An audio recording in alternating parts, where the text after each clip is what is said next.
Halo para pembelajar, jumpa lagi bersama saya Amanda dalam seri pembelajaran metode penelitian. Nah, setelah kemarin kita sudah memahami apa itu variabel dan bagaimana menentukan jenis-jenis variabel dalam penelitian kita.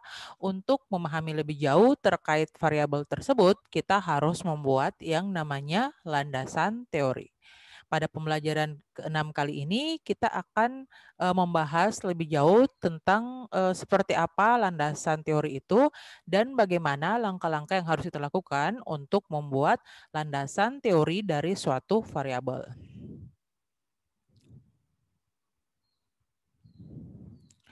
Kita mulai dengan memahami pengertian apa itu teori, ya.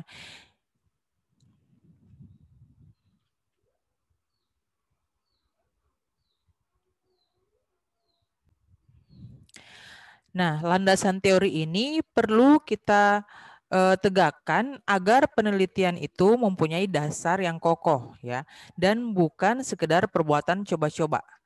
Nah, adanya landasan teoritis ini merupakan ciri bahwa penelitian itu merupakan cara ilmiah untuk mendapatkan data.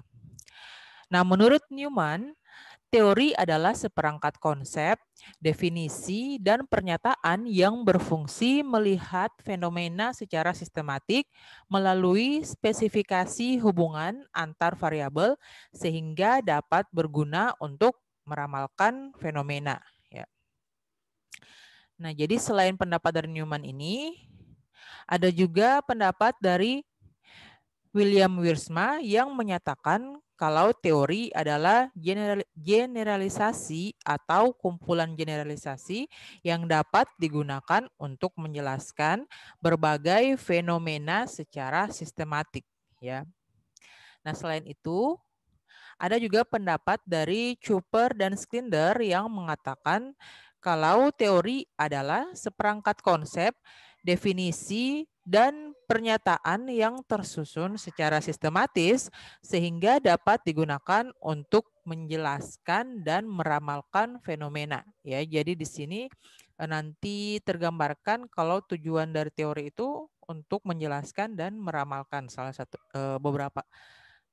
satunya, ya. Nah, selain itu, eh,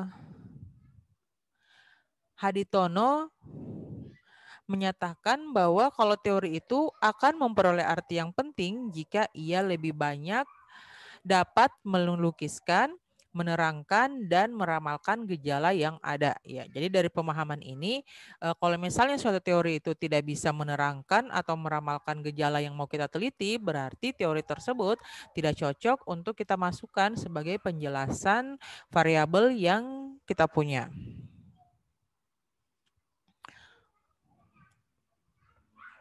Sementara Mark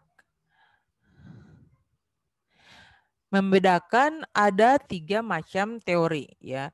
Nah, ketiga teori yang dimaksud ini dia berhubungan dengan data empiris. Yang pertama itu ada teori yang deduktif, yaitu merupakan teori yang memberi keterangan yang dimulai dari suatu perkiraan atau pikiran spekulatif tertentu ke arah data yang akan diterangkan.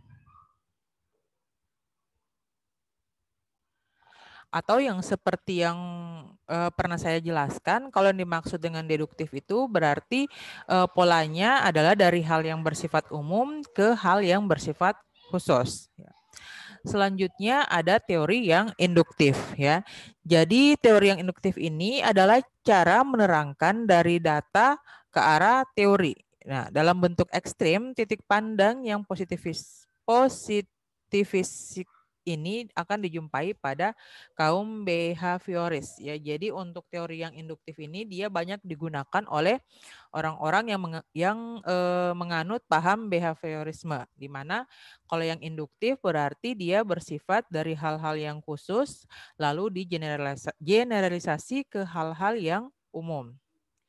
Dan yang terakhir adalah teori yang fungsional, di mana dalam pemahaman ini tampak suatu interaksi pengaruh antara data dan perkiraan teoritis, ya, yaitu data mempengaruhi pembentukan teori dan pembentukan teori kembali akan mempengaruhi data. Ya, jadi antara data dan teori itu dia saling berhubungan timbal balik. Nah, berdasarkan dari pandangan-pandangan tadi, kita dapat menyimpulkan kalau teori itu menunjuk pada sekelompok hukum yang tersusun secara logis. Ya, jadi hukum-hukum ini biasanya sifat hubungan yang deduktif. Ya, jadi dia yang bersifat dari umum ke khusus. Nah, suatu hukum itu akan menunjukkan suatu hubungan antara variabel-variabel empiris yang bersifat ajek atau tetap ya dan dapat diramalkan sebelumnya. Yang berikutnya, suatu teori juga dapat merupakan suatu rangkuman tertulis mengenai suatu kelompok hukum yang diperoleh secara empiris dalam suatu bidang tertentu. Ya. Di sini orang mulai dari data yang diperoleh dan dari data yang diperoleh itu datang suatu konsep yang teoritis, induktif atau induktif ya. Jadi dia ini yang bersifat induktif. Dari hal yang bersifat khusus, kita generalisasi menjadi hal yang bersifat umum. Nah, selain itu, berdasarkan pandangan Marx tadi, kita bisa mengatakan kalau teori itu dapat menunjuk pada suatu cara menerangkan yang mengeneralisasi. Di sini biasanya terdapat hubungan yang fungsional antara data dan pendapat yang teoritis. Ya, jadi saling mendukung antara data dan pendapat yang ada dari teori. Ini untuk menjelaskan tiga jenis teori yang dikemukakan oleh Marx tadi.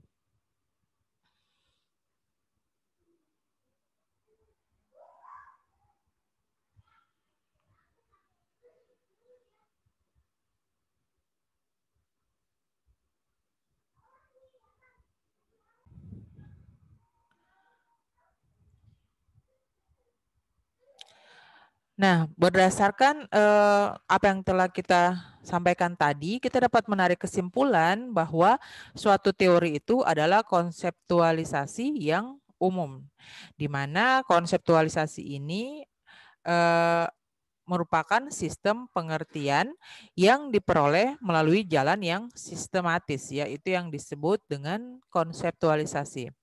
Nah, suatu teori harus dapat diuji kebenarannya. Jika tidak, dia tidak bisa dikatakan sebagai suatu teori. Oleh karena itu, teori harus mempunyai dasar yang empiris. Nah, selain itu, suatu teori juga dapat memandang gejala yang dihadapi dari sudut yang berbeda-beda. Ya, misalnya dapat dengan menerangkan, tetapi dapat pula dengan menganalisa dan menginterpretasi secara kritis ya atau menggambarkan secara kritis. Nah, teori kan merupakan alur logika atau penalaran. Nah, yang merupakan seperangkat konsep, definisi, dan pernyataan yang disusun secara sistematis ya. Nah, berdasarkan hal itu, secara umum kita dapat mengatakan kalau teori itu mempunyai tiga fungsi. Ya. Yang pertama adalah fungsi untuk menjelaskan, yang kedua fungsi untuk meramalkan, dan yang ketiga fungsi untuk pengendalian. Nah, misalnya kalau kita mau menjawab mengapa jika besi dipanaskan akan memuai, itu dapat dijawab dengan teori yang berfungsi untuk menjelaskan. Terus jika besi yang dipanaskan sampai 75 derajat, bagaimana pemuaian yang tercapai? Itu bisa dijawab dengan teori yang berfungsi meramalkan. Selanjutnya untuk melihat berapa jarak sambung rel kereta api yang paling sesuai dengan kondisi iklim Indonesia sehingga kereta api nanti jalannya tidak akan terganggu karena sambungan tersebut akan memuai karena suhu panas, itu bisa kita jawab dengan teori yang bersifat atau berfungsi untuk mengendalikan.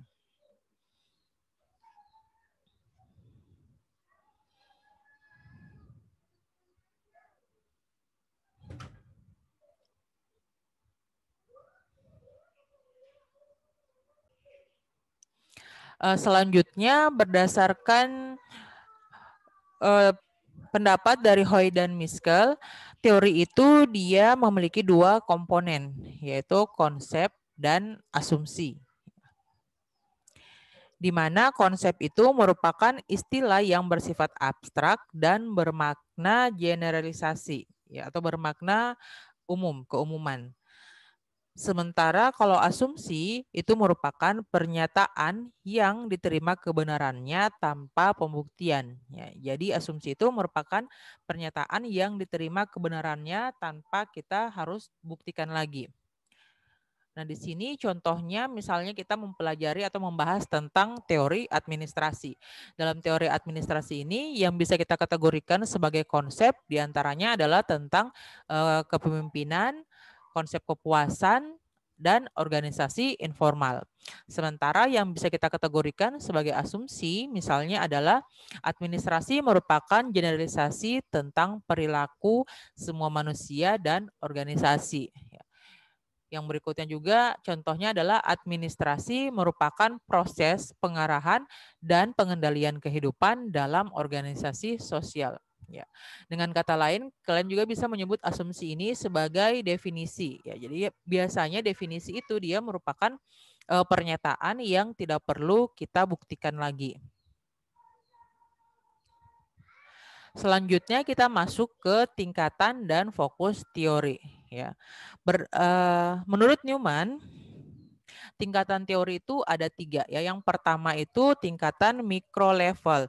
Jadi mikro level ini adalah teori yang bersifat skala kecil ya, baik dari segi cakupan atau jangkauannya dan dari segi jumlah orang-orang yang menggunakan teori tersebut ya. Jadi untuk tingkatan mikro ini teorinya itu digunakan oleh hanya sebagian kecil orang saja atau dengan kata lain tidak berlaku umum. Yang berikutnya adalah meso level teori.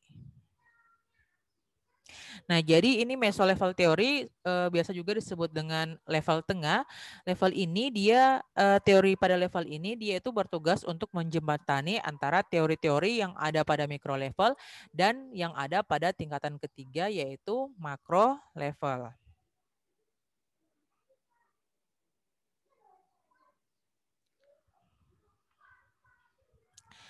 Nah, jadi kalau misalnya berkebalikan dengan micro level tadi, kalau makro level ini adalah merupakan teori yang sudah dioperasikan atau diberlakukan dengan skala yang besar ya. Jadi dia skala sosialnya itu sudah besar. Misalnya teori yang diberlakukan dalam seluruh atau semua kultur semua sistem kultur yang ada di suatu wilayah tertentu yang mana wilayah itu sudah cakupannya itu luas, wilayah yang besar ya. Dan juga berlaku untuk seluruh komunitas atau seluruh masyarakat secara umum. Nah, jadi karena dia berlaku umum, teori-teori yang bersifat makro ini dia merupakan teori yang menggunakan banyak konsep yang mana konsep-konsep itu umumnya bersifat abstrak. Selanjutnya berdasarkan pernyataan Newman juga ada yang namanya fokus teori ya. Jadi fokus teori itu dia terbagi 3 yaitu substantif, teori formal dan middle range teori ya atau teori tengah.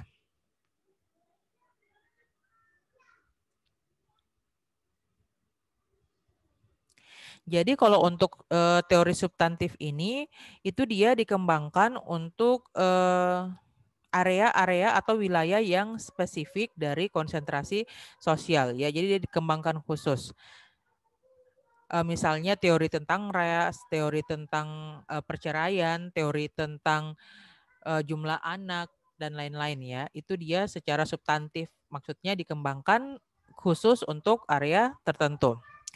Sementara kalau untuk teori formal, dia ini merupakan konsep yang lebih umum dibandingkan yang substantif tadi. Jadi dia di fokusnya itu untuk area pembahasan yang lebih besar atau yang lebih umum ya.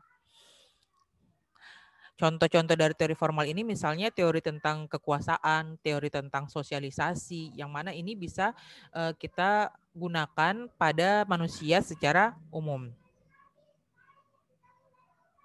Sementara kalau untuk yang middle range, dia itu merupakan teori yang lebih abstrak dibandingkan generalisasi empiris atau hipotesis yang spesifik.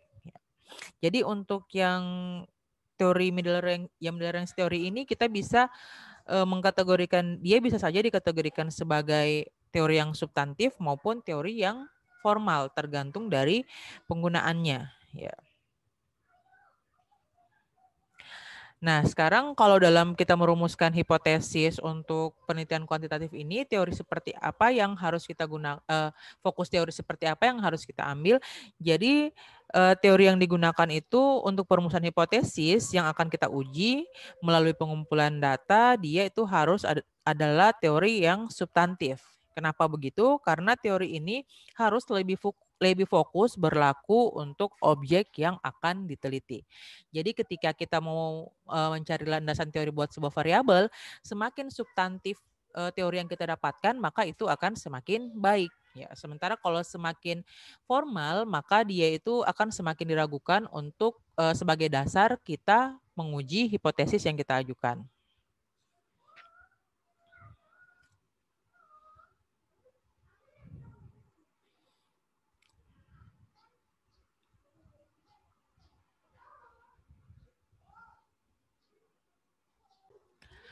Nah, setelah kita memahami pengertian hingga ke fokus teori tadi, selanjutnya kita harus tahu apa kegunaan dari teori ini. Ya, jadi berdasarkan pendapat dari Cooper dan Schlinder, teori itu kegunaan yang pertamanya adalah untuk mengarahkan batasan fakta yang harus kita teliti. Ya, jadi dari berdasarkan teori ini kita tidak meneliti ke hal-hal yang di luar dari cakupan variabel yang kita ambil.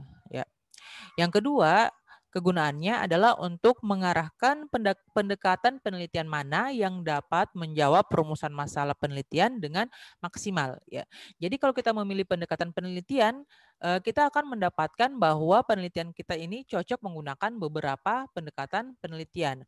Tapi dengan adanya landasan teori, kita bisa memilih pendekatan penelitian mana yang nantinya akan menjawab perumusan masalah yang sudah kita buat secara maksimal. Ya. Selanjutnya kegunaannya adalah untuk mengarahkan sebuah sistem penelitian untuk memaksimalkan pengklasifikasian data dalam cara yang paling bermakna. Ya. Jadi nanti setelah meneliti kita akan mendapatkan berbagai macam data.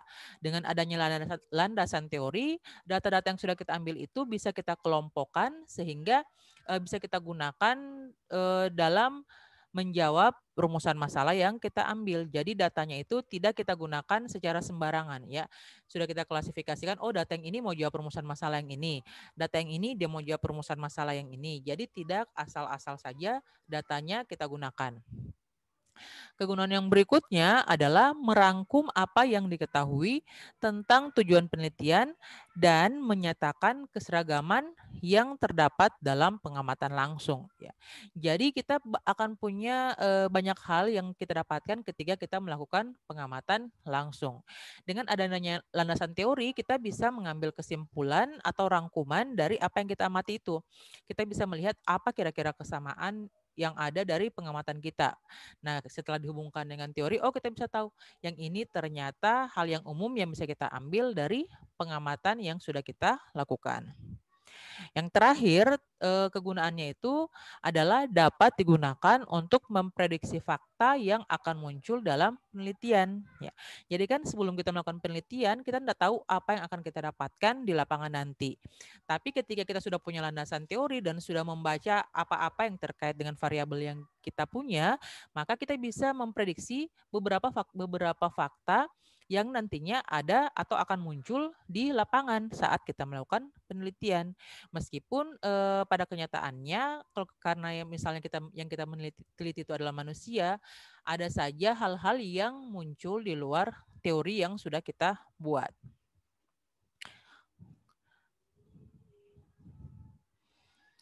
Oke, nah jadi semua penelitian itu dia bersifat ilmiah ya. Oleh karena itu semua peneliti harus berbekal teori ya. Jadi jangan sampai kalian menjadi peneliti yang mengesampingkan masalah teori ini.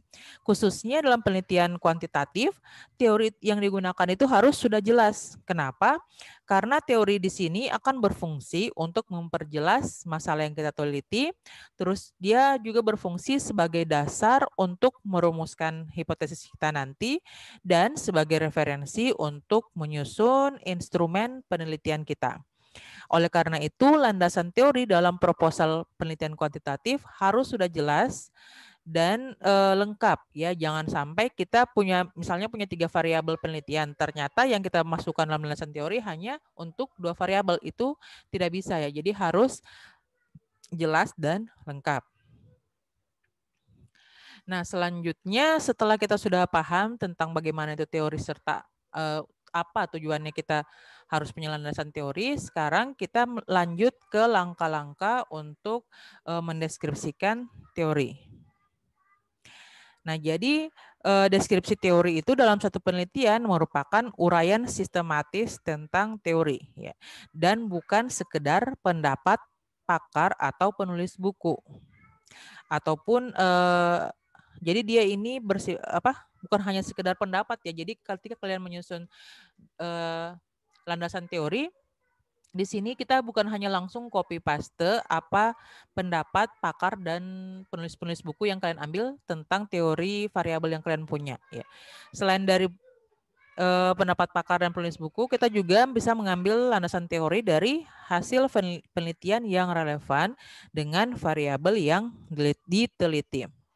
Nah, berapa jumlah kelompok teori yang perlu kita kemukakan atau perlu kita deskripsikan, itu akan tergantung pada luasnya permasalahan dan secara teknis akan tergantung pada jumlah variabel yang diteliti. Ya, seperti yang saya singgung tadi, kalau kita punya 3 variabel, berarti teori yang harus kita jabarkan atau kita deskripsikan pada landasan teori harus minimal adalah memuat 3 variabel tersebut. Nah, jadi jika dalam suatu penelitian itu terdapat 3 variabel dan 3 variabel independen atau 3 variabel bebas dan 1 variabel terikat, maka kelompok teori yang perlu dideskripsikan ada 4 kelompok teori. Ya, jadi sehingga kalau semakin banyak variabel yang mau kita teliti, maka akan semakin banyak pula teori yang harus kita kemukakan. Ya, jadi hati-hati ketika menyusun suatu penelitian, kalian semakin banyak variabel yang kalian mau angkat dalam penelitian kalian, berarti kalian harus semakin banyak membaca.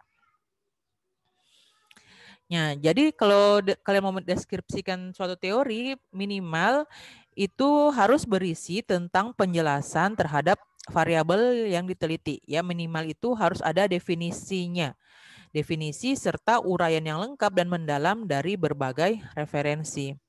Sehingga ruang lingkup, kedudukan, dan prediksi terhadap hubungan antar variabel yang mau kita teliti itu jelas dan terarah. Ya, jadi makanya saya singgung juga tentang variabel kemarin, semua hubungan antar variabel yang kita munculkan dalam paradigma penelitian itu dia harus berlandaskan pada teori, ya, bukan berlandaskan pada asumsi kita pribadi.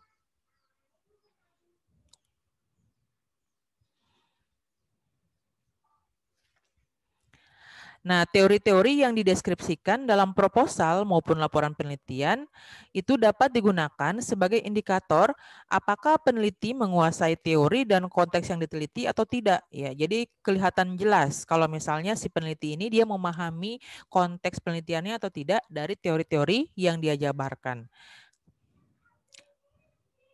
Jadi variabel-variabel penelitian yang tidak dapat dijelaskan dengan baik baik dari segi pengertian maupun kedudukan antar variabelnya menunjukkan bahwa peneliti tidak menguasai teori dan konteks penelitian. Nah, oleh karena itu untuk menguasai teori maupun memahami hubungan-hubungan yang ada antar variabel, maka peneliti harus rajin membaca ya. Jadi orang harus membaca dan membaca.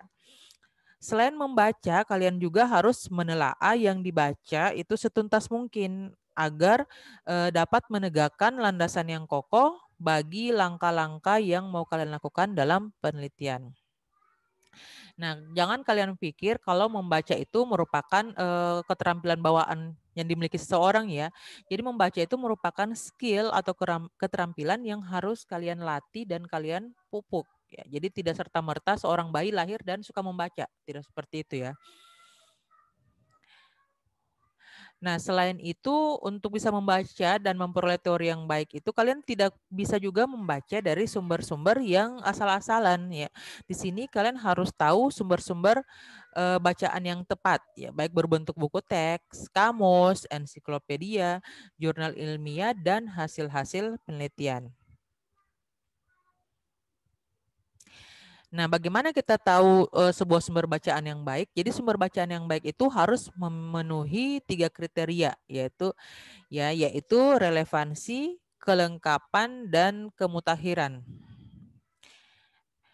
Nah, relevansi itu berkenaan dengan kecocokan antara variabel yang diteliti dengan teori yang dikemukakan. Sementara kelengkapan itu berkenaan atau berhubungan dengan banyaknya sumber yang dibaca, dan kemutakhiran itu berkenaan dengan dimensi waktu. Makin baru sumber yang kalian gunakan dalam sebuah penelitian, maka akan semakin mutakhir teori yang kalian ajukan. Nah, setelah itu selain dari buku tadi, kita juga harus mencari teori dari hasil penelitian yang relevan ya. Nah, di sini hasil penelitian yang relevan itu bukan berarti sama dengan yang akan diteliti ya. Jadi bukan berarti judulnya sama atau variabelnya sama persis, tetapi masih dalam lingkup yang sama. Nah, secara teknis, hasil penelitian yang relevan dengan apa yang akan diteliti dapat dilihat dari yang pertama, permasalahan yang kita teliti, yang kedua, waktu penelitian, yang ketiga, tempat penelitian, yang keempat, sampel penelitian, yang kelima, metode penelitian, yang terakhir, analisis dan kesimpulan. Ya. Nah, tapi ketika memunculkan penelitian yang relevan, tidak harus kelima hal ini terpenuhi. Ya. Bisa beberapa saja. Ya, contohnya itu misalnya peneliti yang terdahulu melakukan penelitian tentang tingkat penjualan jenis kendaraan bermotor di Sulawesi Selatan. Dan peneliti berikutnya meneliti di Sulawesi Tenggara. Jadi hanya berbeda lokasi saja. Nah, penelitian kedua ini dapat menggunakan referensi dari hasil penelitian yang pertama. Nah, setelah memahami hal tersebut, kita akan lanjut ke langkah-langkah untuk melakukan pendeskripsian teori. Yang pertama adalah kita tetapkan nama variabel yang diteliti dan jumlah variabelnya.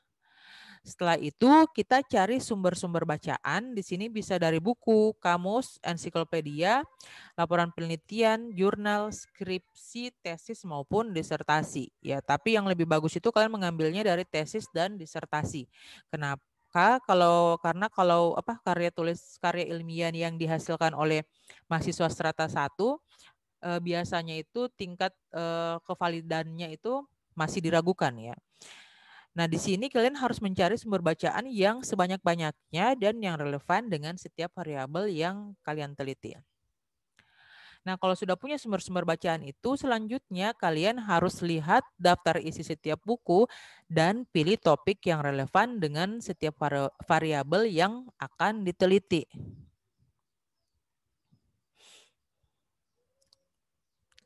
Nah, kalau misalnya yang kalian mau lihat itu adalah laporan penelitian, maka kalian harus memperhatikan mulai dari judul penelitiannya bagaimana, permasalahannya, teori-teori apa yang digunakan, di mana tempatnya, hingga sampai ke kesimpulan dari laporan penelitian tersebut. Langkah yang keempat adalah kalian cari definisi setiap variabel yang akan kalian teliti pada setiap sumber bacaan yang sudah kalian punya. Bandingkan antara satu sumber dengan sumber yang lain dan pilih definisi yang sesuai dengan penelitian yang akan kalian lakukan. Langkah yang kelima adalah baca isi buku sesuai variabel. Ya. Nah, kalau sudah mendapat definisi, kalian bisa melanjutkan dengan membaca seluruh isi topik buku yang sesuai dengan variabel yang akan kalian teliti. Ya, jadi tidak harus hanya definisinya saja yang kalian ambil, tapi kalian harus membaca hal-hal lain supaya bisa lebih memahami variabel yang kalian teliti ini. Nah, pada langkah ini kalian harus lakukan analisa, merenungkan, dan kemudian membuat rumusan dengan bahasa sendiri tentang isi setiap sumber data yang kalian baca. Yang terakhir yang kalian lakukan adalah parafrase. Ya, ini hal yang sangat krusial untuk kalian pahami. Kenapa? Karena saat ini mulai dari strata 1 itu persyaratannya untuk selesai itu adalah membuat karya tulis yang bebas dari plagiarisme. Nah, caranya supaya bebas dari plagiarisme adalah melakukan parafrase dengan baik. Nah, yang dimaksud dengan parafrase ini adalah kita mendeskripsikan apa-apa yang telah kita baca dari berbagai sumber ke dalam bentuk tulisan dengan menggunakan bahasa kita sendiri. Ya. Nah, jangan lupa juga setelah kita mendeskripsikan, kita harus melakukan sitasi atau mencantumkan sumber bacaan kita tersebut. Jadi bukan karena kita sudah menyampaikan dengan bahasa sendiri berarti itu menjadi pendapat kita, tidak seperti itu ya. Jadi setelah kita melakukan parafrase, dituangkan dalam bentuk tulisan, kita harus mencatat atau memasukkan sumber bacaan kita itu dalam daftar referensi atau daftar pustaka. Oke. Nah, demikianlah pembahasan kita pada kesempatan kali ini terkait yang seperti apa itu landasan teori dan bagaimana langkah-langkah dalam penyusunan landasan teori ini. Pada kesempatan berikutnya kita akan memahami tentang apa itu kerangka berpikir serta bagaimana menyusun hipotesis penelitian. Jangan lupa untuk menyaksikan pembelajaran kita selanjutnya. Terima kasih atas perhatian kalian. Assalamualaikum warahmatullahi wabarakatuh.